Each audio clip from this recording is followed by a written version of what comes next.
Hello everyone, this is Brian Sampa from Sports TV Media. I welcome you to this episode. We are looking at we're analyzing actually the match that just ended, which is Tottenham versus Manchester United, which was 1-1. We look at the team. Of course, we are disappointed with the fact that Pogba was left out of the team, but we can't cry about that. Looking at what Pogba did and what Fernandes did, we know that we have a lot of hope for Manchester United and we're going very far.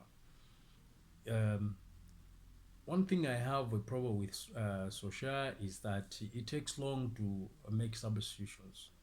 If he had brought in Pogba, say at 60 minutes, he could have had enough impact on the team or on the player than he had because he didn't have enough chance. We know time. We know when he came on board. We know the kind of impact he had.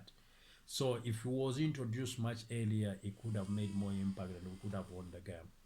And it led to substitute Daniel James. Yes, it was a right call to substitute him, but it late. Could have put Greenwood much earlier, and the results might have been different. Let's look at the performance of Rashford. It showed glimpses that we can't classify him as a player that is off form because he showed those touches that are unique of him that only him can do. We saw those. The only thing that he needs is sharpness on the goal. And we excuse him because indeed he has stayed for a long time without playing football. When we go to Marshall, it's the same. Both Rashford and Marshall had enough chances for them to score. At least there are two clear chances each one of them. I know that others will defend Marshall, but for me, that is how Marshall plays football all the time. He had chances and he doesn't score. It has nothing to do with lastness. Marshall, you give him five chances, clear chances, then he will score one. He's not a player that you give three chances and he converts one. No. So if you want him to score often, you need to give him more and more and more. That is the problem that I have with Marshall. People would say I'm having double standards. I'm not judging Rashford in the same manner. It's not like that because we know that Rashford at his best and Marshall at his best is not the same. Rashford, you give him three and you score one. Marshall, he needs five to score one. So there's a difference between the two. So Marshall has to develop further, has to improve his touch, his last touch, and his decision making. How does he kick the ball? Does he use his left leg or does he use his right leg? He has to also look at his positioning, where he must be at each time. Because Solskjaer has been pushing him to be number 9, but most of the time he's out of position. That is the problem with Marshall. We are hoping that, of course, the lastness or the fact that he hasn't played football for 3 months has also contributed. Perhaps if he was sharper, if it was before the break, maybe he would have scored those chances that he had. So we'll not crucify him. We're not going to get at him so much. We are not going to criticize him so much. We want to give him a benefit of doubt that perhaps if it was before the break, maybe he could have scored those clear chances that he was given. But like I said, between the two, of course, Rashford looked sharper. So their contribution to the team, of course, was a bit below standard.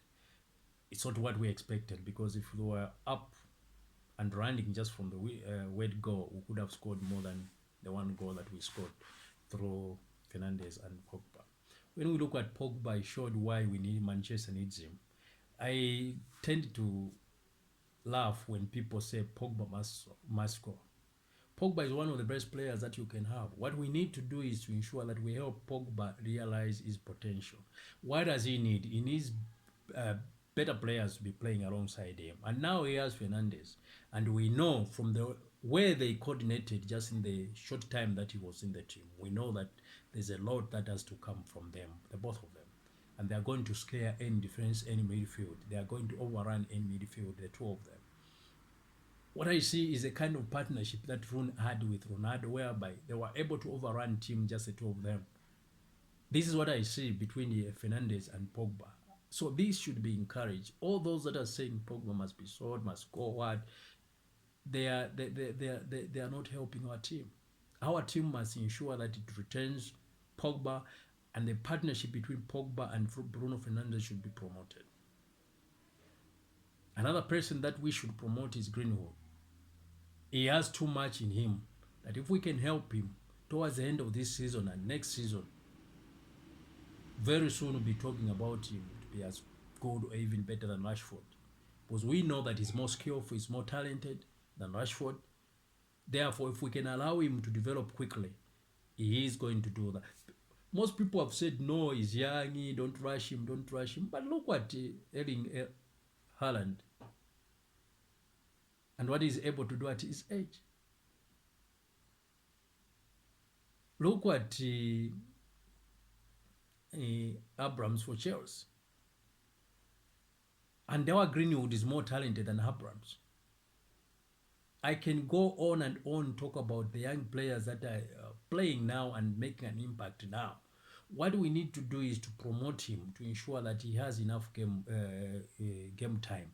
I'm not saying he should be permanent number one. No, I'm saying we should give him as many games as possible.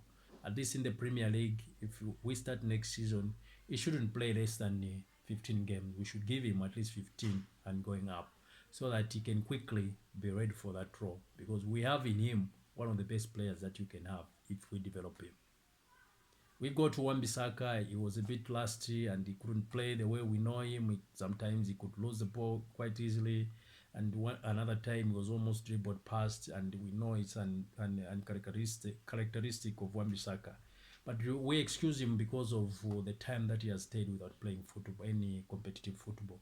The same with Maguire. The error that he made is a characteristic of a top professional defender that we paid 80 million euros. The error that he made was kind of pre-squarers, and he was not assisted by the speed of Lindelof, who didn't go and cover him.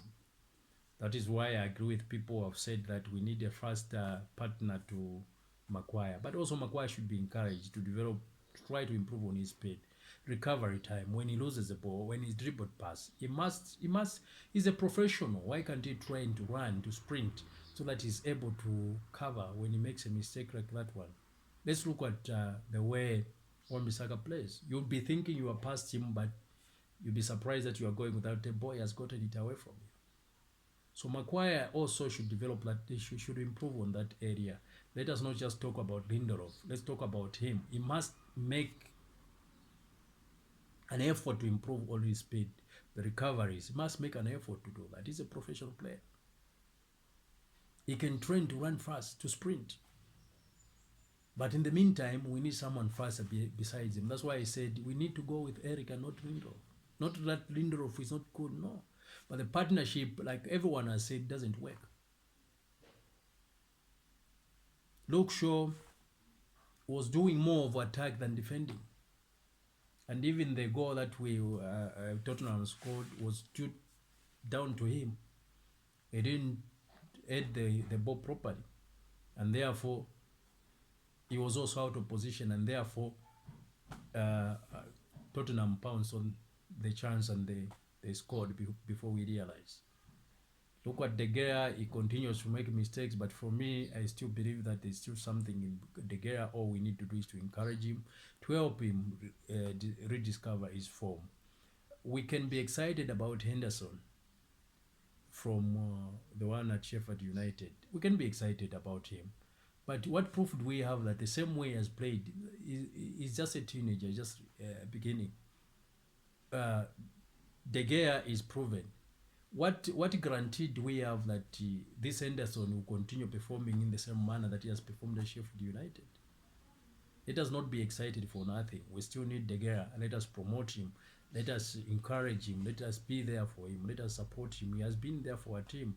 Even when he had the crap midfield in front of him, he still helped us to retain our position and status as Manchester United. Therefore, we cannot turn a team back at him and say, now that you are not performing, then we will discard you. No. Another team will pick him up and will discover his form and will be crying again. We cannot rely on Henderson. Henderson is still young. He has to prove himself that he can consistently perform at that level. So for me, De Gea, he made a mistake, yes, but we need to get our hands off him. Let us allow him to rediscover his form. That is how we can help Manchester United. That is how we can help De Gea. So in all, was I disappointed with the way we played football? No, because I could sense that we had more chances, more opportunities, more ball possession. We didn't just use the ball. The the last part of the field, we didn't use the ball properly. We wasted the chances that we had. We had more than 10 chances, about 12 chances, and we had about 6 shots at goal. We could have performed better. Others say no, Bruno Fernandes is trying too much from the long distances. He has to do that because he cannot always trust people who are not scoring. He passes the ball to Masho and he doesn't score. So sometimes he has to make those attempts. You need that from a top player. He cannot just continue giving assists. He also has to try and score. From any position he can score. We know that he has it in him. So let us just encourage him. The fact that we didn't win is not down to him. It's down to the front line. But also, it's also not down to the front line and the back line that he had conceded a goal. No. We know that they tried. I think they haven't played football for some time. In the next game, if they perform like that, then we can have a go at them. I hope you liked our analysis. This has been Brian Sampa for Sports TV Media. Thanks for watching. We'll soon be looking at the Sheffield United game, which is coming on Wednesday. I think we have a recording after the game. We'll have an analysis concerning it and see where we made mistakes, where we could improve. Above all, we need to support Manchester United. We need to be behind them. It is our team. We love it and it has to prosper. We know that if we support them, they can reach the top 4. That is what we are fighting for this season. Thank you very much.